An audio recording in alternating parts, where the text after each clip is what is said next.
Shalom, selamat pagi, salam sejahtera untuk kita semua, dan selamat hari Minggu.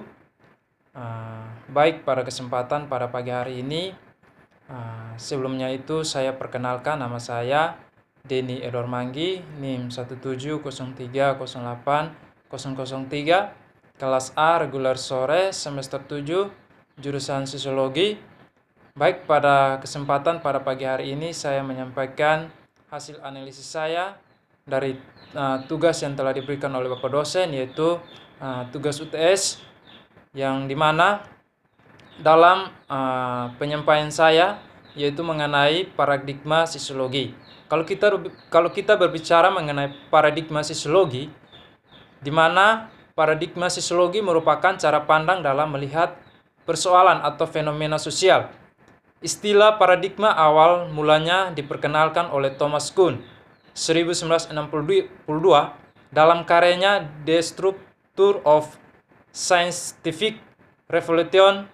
Paradigma merupakan suatu pandangan pokok mengenai persoalan yang dipelajari oleh ilmu pengetahuan. Secara sederhana, paradigma juga bisa dipahami sebagai cara pandang ilmuwan dalam melihat suatu persoalan. Konsep paradigma dipopulerkan dalam sosiologi oleh Robert Friedrichs 1970 melalui karyanya Sociology of Sociology. Georg Ritzer 1992 menulis secara spesifik paradigma-paradigma yang ada dalam sosiologi dalam bukunya Sosiologi e Multiple Paradigma Science. Ritzer memaparkan 3 paradigma sosiologi sebagai ilmu sosial, yakni paradigma fakta sosial, definisi sosial, dan perilaku sosial. Ketiga paradigma tersebut menegaskan bahwa sosiologi bukanlah ilmu yang berpandangan tunggal terhadap suatu pokok persoalan. Sosiologi adalah ilmu paradigma.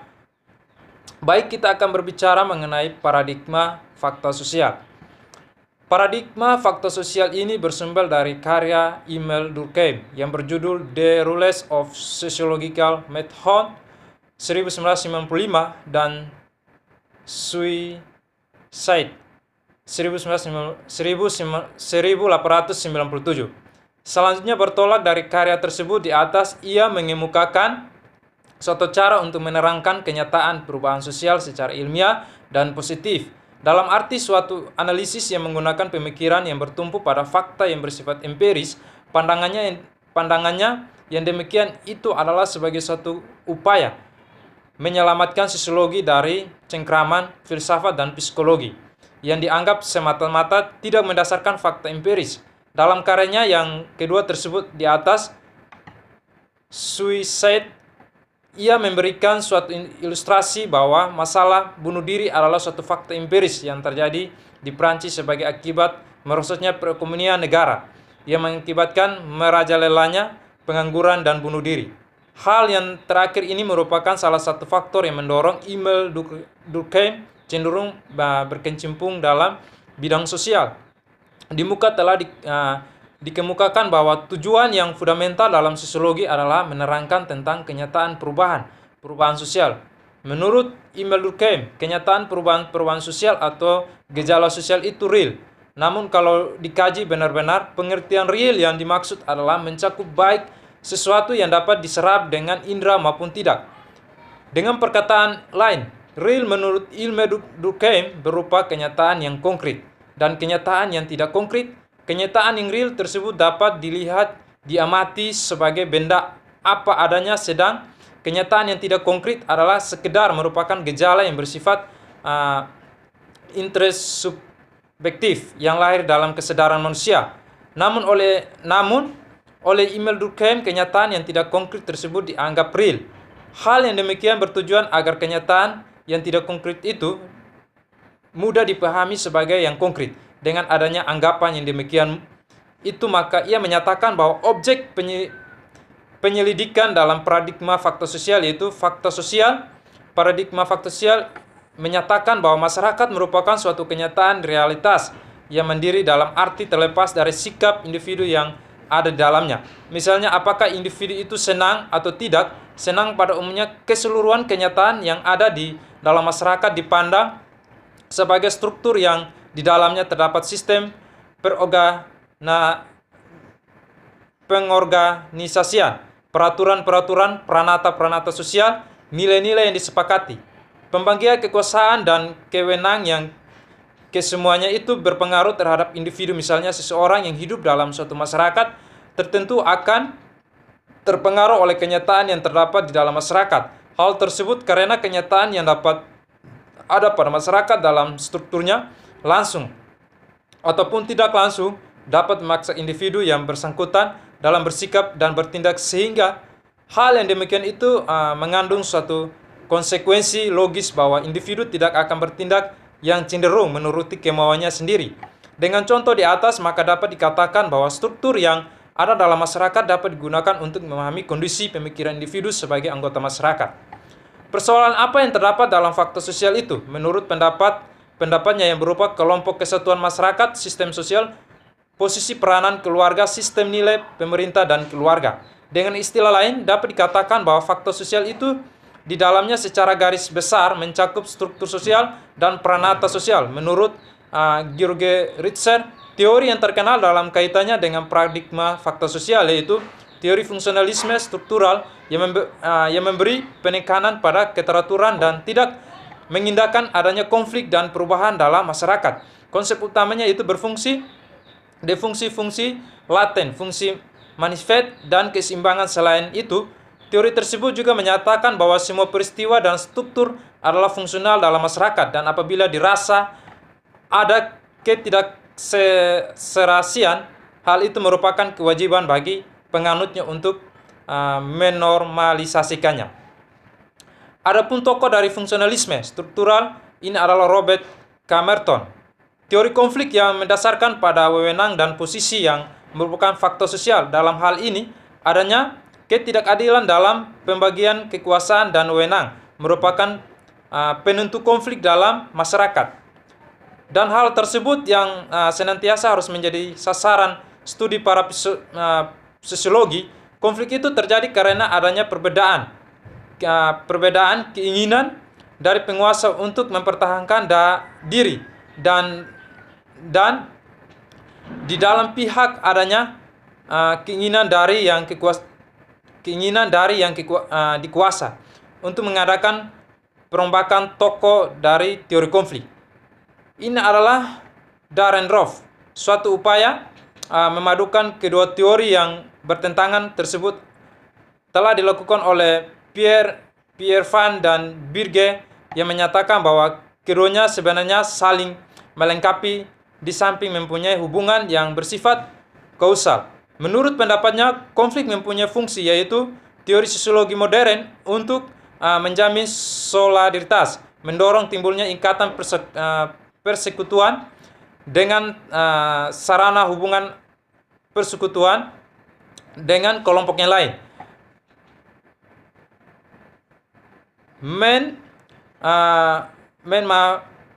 mensasikan manusia dan sebagai sarana hubungan antara persekutuan yang satu dengan yang lain.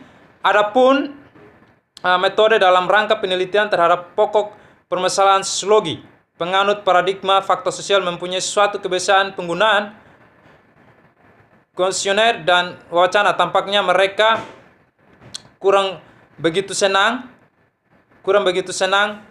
menggunakan metode pengamatan observasi karena dirasa tidak dapat untuk menjaring data dalam penelitian fakta sosial. Kita akan berbicara mengenai paradigma definisi sosial.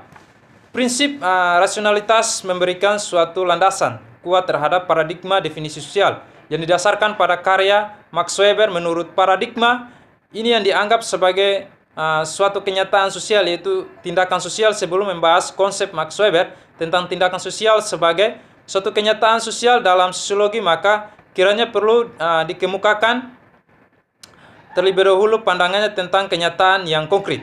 Masalah kenyataan yang konkret tersebut sebenarnya telah lama diperdebatkan, misalnya oleh Plato, Aristoteles, Anselmus, dan Abelardus. Di satu pihak, bagi mereka yang menganut paham universalisme, menyatakan bahwa Yang benar adalah yang umum, di lain pihak yang penganut paham nominalisme menyatakan bahwa yang benar adalah yang khusus, dalam arti ada secara konkret sebenarnya bertolak dari hal tersebut di atas, maka muncullah paham subjektivisme dan objektivisme dalam membahas masalah kenyataan sosial yang berupa tindakan sosial sebagaimana dikemukakan oleh Max Weber sebenarnya tidak dapat dipisahkan dengan pandangannya tentang kenyataan yang konkret. Dalam hal ini, di samping Max Weber mendasarkan pada prinsip rasionalitas, juga mendasarkan pula pada pandangan dasar yang bersifat subjektivitas. Pandangan subjektivitas menyatakan bahwa kenyataan itu hanya dapat dianggap dengan kesadaran. Anggapan Max Weber yang bersifat rasionalitas dan subjektif serta nominalistis tersebut tercermin pada analisisnya tentang kenyataan sosial yang berupa tindakan sosial. Perlu dimaklumi bahwa rasionalitas merupakan landasan yang logis dan objektif untuk mendirikan suatu ilmu pengetahuan mengenai tindakan sosial serta peranata sosial. Dan dengan rasionalitas dapat diketahui selalu mana tindakan manusia itu bersifat rasional, subjektif. Dalam hal ini mempunyai makna bahwa tindakan sosial itu di samping mempunyai arti bagi orang lain, juga bermakna bagi diri sendiri. Dalam hal ini tindakan sosial itu mencakup apakah bersifat lahiriah atau rohania. Dengan anggapan yang demikian, itu maka Max Weber menyatakan bahwa suatu studi tindakan sosial adalah upaya menyelidiki arti subjektif atau motivasi yang melekat pada tindakan-tindakan sosial. Adapun non-manilisme dalam hal ini mengandung suatu pengertian bahwa kenyataan real tiada lain adalah berupa individu. Dengan demikian dalam kaitannya dengan tindakan sosial, nominalisme mempunyai makna tindakan sosial yaitu berupa perilaku yang khusus dalam arti sebagai perilaku individu. Bertolak dari anggapan tersebut, maka permasalahan yang terdapat pada paradigma definisi sosial dalam sosiologi telah tentang perilaku sosial antara hubungan sosial. Paradigma ini pandangannya tidaklah bertolak dari kenyataan sosial yang bersifat objektif, tetapi berangkat dari pemikiran individu sebagai subjek. Dalam hal ini sekalipun kenyataan sosial yang objektif, yaitu yang antara lain berupa organisasi, peraturan-peraturan, nilai-nilai yang disepakati, pembagian kekuasaan dan wewenang memberikan pengaruh pada perilaku individu sebagai subjektif. Akan tetapi sebenarnya kebebasan untuk menentukan tindakannya itu tidak berfokus pada individu yang bersangkutan. Seseorang yang telah bertempat tinggal di dalam suatu masyarakat, maka pemikiran-pemikirannya itu akan sangat menentukan dalam struktur-struktur yang ada dalam masyarakat tersebut. Sekalipun peranata-peranata sosial juga ikut mempengaruhinya. Selanjutnya dinyatakan pula bahwa tindakan sosial tiada lain adalah perilaku individu, baik yang bermakna untuk diri sendiri maupun orang lain. Atas dasar hal tersebut, di atas oleh Max Weber, sosiologi didefinisikan sebagai suatu ilmu yang berupaya menginterpretasikan dan memahami tindakan sosial antara hubungan sosial untuk memperoleh kejelasannya. Untuk itu, Max Weber mendefinisikan konsep yang terkandung dalam pokok permasalahan yang mencakup tindakan sosial antara hubungan sosial dan upaya untuk memahaminya. Dalam hal ini, tindakan didefinisikan sebagai perilaku individu yang ditunjukkan pada orang lain, sedangkan antara hubungan sosial itu perilaku dari beberapa orang yang berbeda dan mengandung makna serta ditunjukkan kepada orang lain. Adapun teori yang terkandung dalam paradigma definisi sosial yaitu teori aksi, teori interaksi simbol, dan teori fenomenologi. Ketiga teori tersebut di samping memiliki perbedaan juga mempunyai persamaan. Perbedaannya itu yang menyangkut hal-hal yang terkait dalam faktor yang menentukan tujuan penelitian dan gambar tentang pokok permasalahan sosiologi. Ketiga teori itu juga memiliki persamaan pandangan dasar yang menganggap bahwa manusia merupakan pelaku yang kreatif dan realitas kenyataan sosialnya. Selain itu, ketiga teori tersebut mempunyai perhatian serta saran terhadap segala sesuatu yang terkandung di dalam pemikiran manusia, meskipun teori tersebut tidak mungkin menyelidiki secara langsung. Hal itu dikarenakan pemikiran manusia merupakan perwujudan dari kreativitas manusia, sekalipun ketiga teori itu memiliki pendekatan yang berbeda dalam mengadakan penyelidikan terhadap proses kreativitas pemikiran manusia. Uraian singkat mengenai teori-teori tersebut dapat dikemukakan sebagai berikut. Teori aksi yang mempunyai kecenderungan kesejajaraan dengan Weber dan mempunyai arti yang sangat penting dalam rangka pengembangan teori interaksi simbol dan teori fenomenologi. Teori aksi mengalami perkembangan yang pesat di Amerika lewat karya Florian Snaky, The Method of Sociology, Actions, Robert M. Society, Its Structure and Changes, Tokoh Person, The Structures of Social Action. Menurut Hinckley, tokoh-tokoh tersebut merupakan sosiologi yang mempunyai kecenderungan berpikir yang dilatar belakangi pemikiran Eropa, yang pemikirannya sangat dipengaruhi oleh teori aksi Pareto, Durkheim, dan Weber. Teori interaksi simbol dalam proses pendekatannya selain dan cenderung mengikuti cara yang dilakukan Weber dalam teori aksi. Dua orang tokoh yang terkenal dari teori interaksi simbol adalah John Dewey dan Charles Horton Souley. Adapun pandangannya dasar dari teori tersebut, ia menolak behaviorisme yang dipelopori oleh J.B. Watson. Teori tersebut dalam mengadakan pendekatan sosial menggunakan introspeksi untuk mengetahui latar belakang tindakan pelakunya. Suatu hal yang penting dalam teori interaksi simbol ini adalah kemampuannya untuk memberikan interaksi terhadap stimulus rangsangan yang ada dalam interaksi simbol.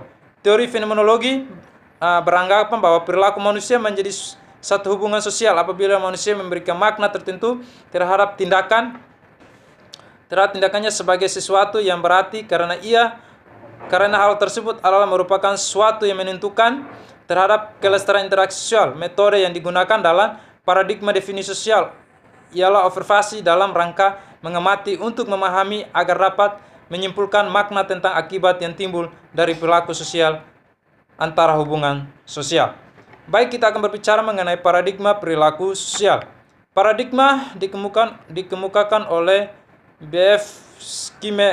Skinner dengan maksud ingin menjelaskan asas-asas yang terdalam dalam psikologi aliran behaviorisme.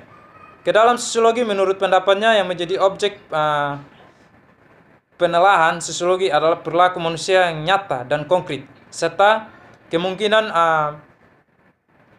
pengumpulannya. Dengan demikian, perilaku manusia yang menjadi objek secara sosiologi yaitu tindakan yang dapat diserap secara indera dan kemungkinan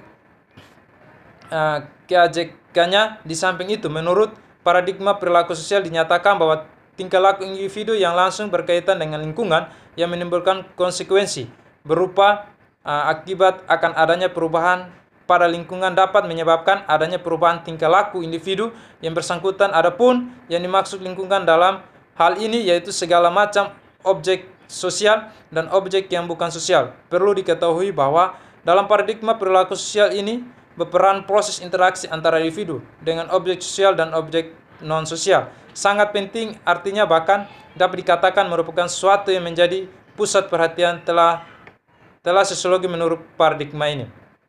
Paradigma perilaku sosial sebagai yang dicetuskan oleh B.F. Skinner tidak sependapat dengan apa yang dinyatakan oleh paradigma fakta sosial dan paradigma definisi sosial. Hal tersebut karena paradigma fakta sosial dan paradigma definisi sosial dianggap mengandung ide-ide dan nilai-nilai yang oleh paradigma perilaku sosial dianggap tidak tepat, karena sebenarnya ide-ide dan nilai-nilai itu tidak dapat diamati secara nyata dan konkret dalam menelaah tentang masyarakat. Selanjutnya dinyatakan bahwa sebenarnya kebudayaan masyarakat terbentuk dari tingkah laku manusia yang terpola, sementara studi tentang tingkah laku yang terpola itu dapat dilaksanakan tanpa memerlukan ide-ide dan nilai-nilai yang dianggap tidak nyata dan konkret.